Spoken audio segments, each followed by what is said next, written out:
Hello, everybody. I am Joshua Lipowski, the sports director here at 90.9 The Light, and I'm sitting down with Liberty Flames basketball and football broadcaster and also the host of Flame Central, Matt Warner. So, Matt, how are you doing today? Great, man. Thanks for stopping by. So, first off, just tell us a little bit about yourself. Where are you from? How you got into broadcasting and things like that. Yeah, so I'm from Kansas City, Missouri. It's on the border there. People always think Kansas, but I'm from the Missouri side. Played sports all growing up and was always just in love with, baseball first and then other sports. And from kind of an early age, maybe earlier than most, I realized, I might be able to play baseball for a while. And I played like small college baseball. But I realized I'm never going to play professionally. So my thought from an early age was like, what can I do to stay around the game, stay around sports? And, I had an old computer baseball game in my basement. We did not have a sound card for this old computer. So I would sit and play that game, and I would be the broadcaster. I would call the action in this lame computer baseball game. And that's kind of where I fell in love with the idea of sports broadcasting and play-by-play specifically. And then from there, I just knew that's what I want to do. That I want to be able to talk about the games, describe the action, and really start following and paying more attention to broadcasters I enjoyed and guys that I really kind of wanted to emulate myself after in some ways or another, or take little bits and pieces of what they do. And so, yeah, from an early age, I knew that that's what I want to do. Glad I'm not the only one that used to broadcast games to myself as a kid. That's awesome. All right, so you mentioned about how there were guys that you looked up to and wanted to emulate. Who are some guys that you have emulated or have tried to emulate as you've gotten older and begun to hone your style in? The first broadcaster I remember really loving their style was Kevin Harlan. And at the time, he was the radio play-by-play guy for the Kansas City Chiefs. So as I was a young kid, I remember listening to him and be like, man, this guy's great. I love his style, his just excitement. And then on the college basketball side, Gus Johnson came on the scene. And it seemed like every NCAA tournament game he called was like a buzzer beater. It was thrilling, and just the energy and, again, the excitement that he brought to the game. I'm like, man, that makes me want to watch. That makes me, even more invested in what's happening on the floor, even if it's not my team playing. And so those were two guys early on that I'm like, that's kind of more, I feel like, my style, or kind of a combination of those two guys. I mean, I'll tell you what, listening to you a little bit over time, I can definitely see Kevin Harlan and Gus Johnson in you without a doubt. So can you tell us a little bit about how did you end up here at Liberty? Because, of course, you grew up in Kansas City. Yeah. So how did you end up out here? Yeah, it was kind of an interesting story. So I got out of college, and, initially I thought, well, I want to go and be a baseball broadcaster.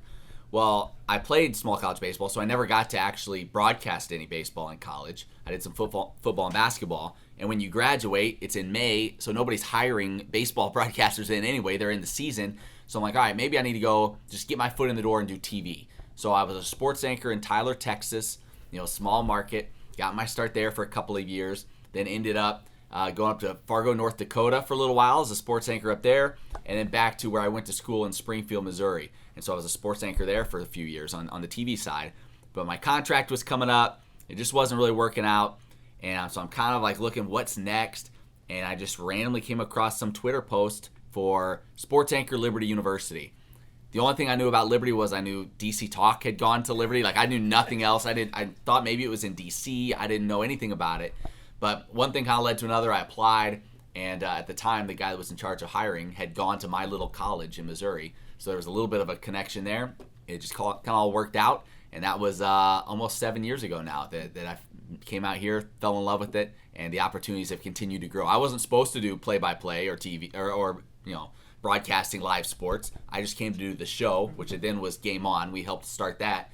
And after I got here, they're like, hey, do you want to try doing football color commentary? I did that for a few years. And then it's like, well, we'll slide you over to play-by-play. Do you want to do play-by-play for basketball? So the opportunities kind of continued to grow, and it's been incredible because just getting to do all of the things I get to do is so much fun. Yeah, that's one of the things I think that's so intriguing about you is that you see a lot of guys nowadays that'll specialize in things, but you have the opportunity to do a lot, and not only that, you get to do a lot within a pretty small area. So speak to me a little bit about that, about being able to broadcast in a relatively small area without the need to have to travel a lot, because I'm sure that, you have family around here and things like that, I'm sure that's a nice thing to have, isn't it? Yeah, you got 4 little kids. So yeah, they keep us busy. And that's the hard part. Like when you talk about, being in TV, sports, right? The schedule is just brutal. You're working till midnight every night. I was always working weekends, holidays, those things. So having a family and all that's tough to do. But yeah, what I get to do here, being so involved with Liberty and really being able to invest in their coaches, their teams, like learn about them and what kind of, how they're different and what their mindsets are. That's so cool. And just be able to, do stuff on the TV side. We've now launched a podcast as well, Flame Central Podcast. So doing some of that. I help out with radio from time to time. It's just never boring. You're always getting to do something different. I think that's what keeps it fresh. Every day it's something different you're working on. Maybe it's a different sport. Maybe it's TV or radio or play-by-play or anchoring. It's always different, and that's so much fun. So, of course, speaking of, you've been here at Liberty for a while now. Of course, last weekend, you guys had a huge opportunity for the first time. You guys were on national television on ESPNU.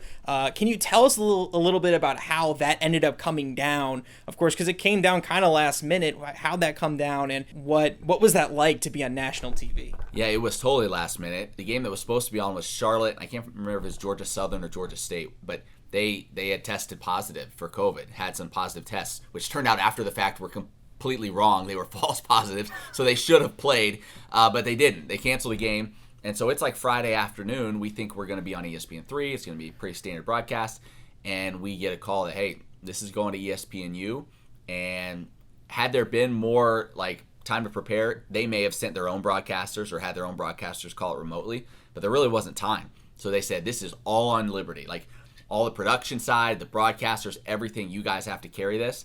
And so, less than 24 hours later, we're on ESPNU calling the game on national TV. And it was a blast. You try not to think about it, just approach it like any other game. Maybe try to play a little bit more down the middle because, it's not a, Liberty broadcast. Now it's just a national one for both sides.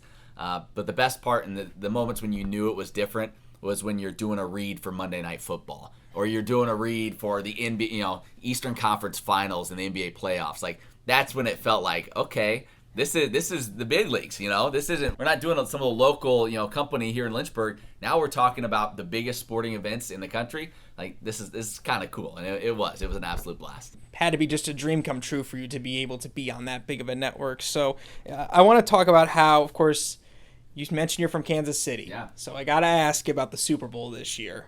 Tell me a bit about that. What did you do where were you watching the game? What was that like? Of course, it's been a while since Kansas City's won, so I'm sure that was a huge deal for you. Yeah, since before I was born. Like, Chiefs fans, and being a Bears fan, you kind of always feel like something's going to go wrong. And that's kind of the life of a Chiefs fan for all these years, too. It's, great regular season, whatever, they'll choke in the playoffs. And obviously it's been different since Patrick Mahomes came. But yeah, normally when my team's in a big game like that, like for the World Series when the Royals went back-to-back years, I just watch by myself. Like, I don't want to be around anybody. I want to, because if they lose, I want to be able to express myself in a way that won't embarrass my family in front of other people. But we went to some friend's house, a small group, and I just kind of stood behind everyone and just paced the whole game. Didn't sit down much. But yeah, it was so thrilling. And for that city, to get to see the Chiefs win, everybody's football crazy there. And for the Chiefs to win, it was pretty special. And never happened in my life before, so that was a great experience. Yeah, I'm sure it was. Of course, you talked about being a Bears fan, about how everything could go wrong, and I could attest to that being going crazy a bit, because last weekend when I was watching the Bears-Falcons game, I was watching with some friends in my dorm, and I was just going crazy, and they were looking at me like, what the heck are you doing? I'm like, dude, we just won. Well, and that's the hard part when you live away from the city, where your team's doing well. So, like, I never got to experience. The Royals went to back-to-back World Series after I'd moved here. Like, I used to work for the Royals. I was out at the stadium all the time. Like, no one here cared. And I'm getting pictures of back home, and all my family's like, oh, it's so incredible around the city. And same with the Chiefs. Oh, it's awesome.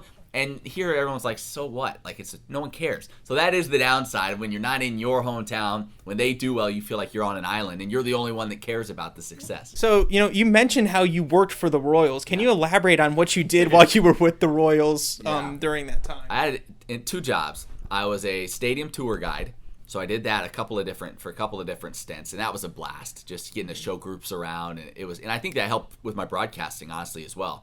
Being a tour guide, and you kind of figure out like what little jokes work, what interests people, how can I kind of reach different groups. That's your audience, so that was really fun. But then the other job I did was I was the mascot's assistant.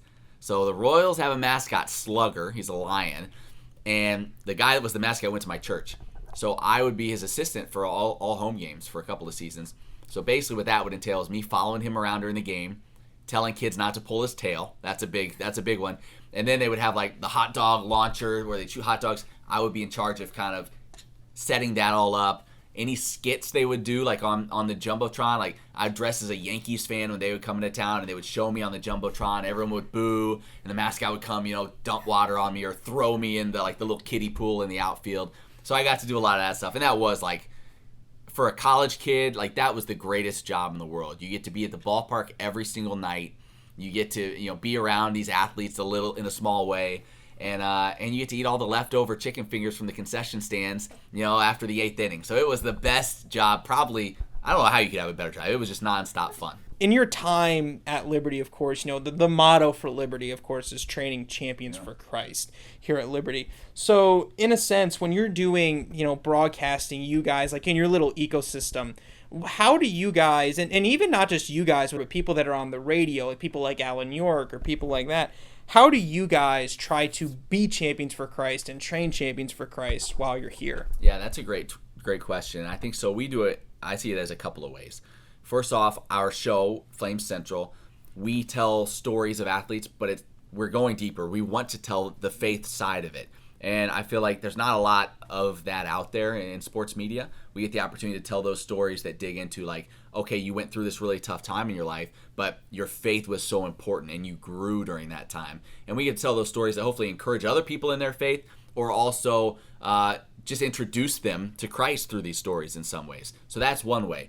But the other way, I think, and especially in the live sports setting, is I think you can show people Christ by just doing your job at an excellent level. So by us being excellent in what we do, people see that and they say, wow, like a Christian school, like they can take a whole broadcast on ESPNU, something that no school that's not an ACC or SEC school has ever done in ESPN's history. Like this Christian school can do that. Wow, like they must, why are they pushing the envelope so far? Like why are they trying to be so excellent in what they're doing? And it's because, we're doing it all, for the glory of God. And so I think by being excellent at what you do, you also point people to Christ, because they say, what's the motivation? It's not you. You're not just trying to build your career necessarily. There's more to it. And then hopefully that can lead to them learning more, asking more questions, and eventually, pointing them to Christ. I mean, one of the things my dad used to tell me when I was a kid was God always expects your best. And that's something that I think I can see very clearly is definitely something that we have here at Liberty, because, when I look at your guys' broadcast, it's very, very clear that you guys are very serious about it and you're very much doing everything you can. The quality of your broadcast is really, really amazing. During your broadcast on ESPNU last week, did you guys see that as an opportunity to really, really be a champion for Christ in that moment? And what were the ways that you maybe did that on Saturday? Yeah, I mean, again, I think just by trying to be as good as we can be at it, and again, show that, God's given us these abilities and these talents, and by using those to our best of, our capabilities is a way to do that. It's hard in that, like, I'm not necessarily going to start witnessing in the middle of a game, you know what I mean? But I think by being excellent, and then also I think just our attitude beforehand is, I kind of just pray before a game or kind of talk to God a little bit and say, hey, I just, whatever happens, hope that you get the glory through this. Like, I don't ever really enter a broadcast thinking like, boy, I hope somebody hears me and that, they think I'm really good or what. Like, I don't really go into it that way. I try to go into it thinking, boy, I hope, God gets the glory through all this, and that I use the talents that he's given me the best way I can. Because you do feel, and I hope everybody feels, like that responsibility, like the ways that God has gifted you, like you have a responsibility to use those gifts and not just phone it in, but use them to the very best of your ability, because he's given you that talent. And so that's, I think, one of the things that we try to do here is, hey, we're all gifted in different ways, not just me on the air, but all the people behind the scenes doing all the work to make us look good and sound good. If we're all using those talents to the best of our ability, I think that's giving God, the glory and pointing people to him.